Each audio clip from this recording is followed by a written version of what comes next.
রহমতুল্লাহি ওয়া বারাকাতুহু।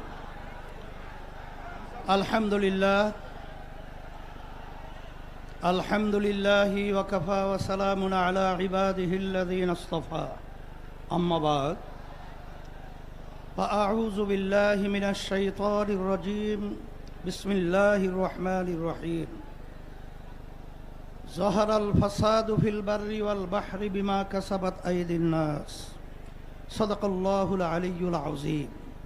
সবাই দুরূদ শরীফ পড়ি। আল্লাহুম্মা সাল্লি আলা সাইয়্যিদিনা ওয়া হাবিবিনা ওয়া মাওলানা মুহাম্মদ সাল্লাল্লাহু আলাইহি ওয়া আলা আলিহি ওয়া আসহাবিহি ওয়া বারাকা ওয়া সাল্লাম।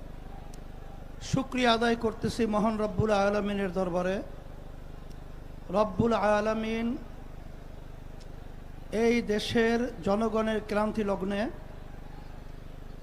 আমরা আজকে একত্রিত হতে পেরেছি, শুকরিয়াতান বলি আলহামদুলিল্লাহ।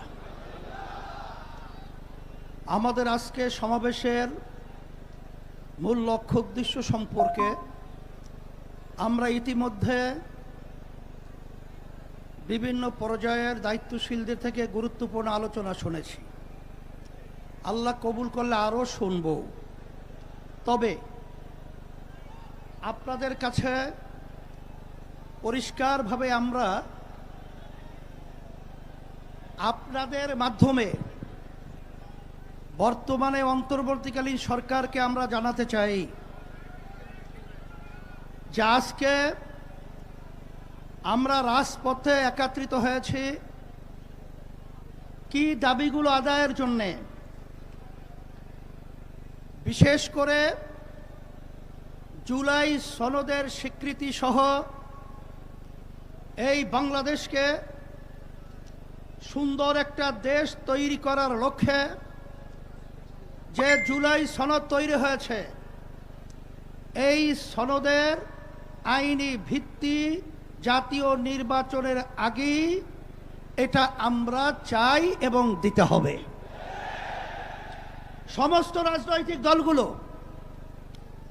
এই আইনি ভিত্তির ব্যাপারে, গণভোটের ব্যাপারে তারা একমত পোষণ করেছে।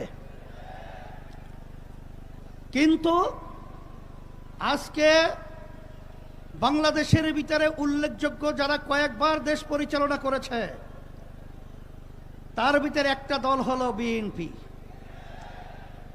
আজকে বিএনপি যে গণভোটের ব্যাপারে প্রস্তাব রেখেছে, যেদিন জাতীয় নির্বাচন সেদিন নাকি গণভোট।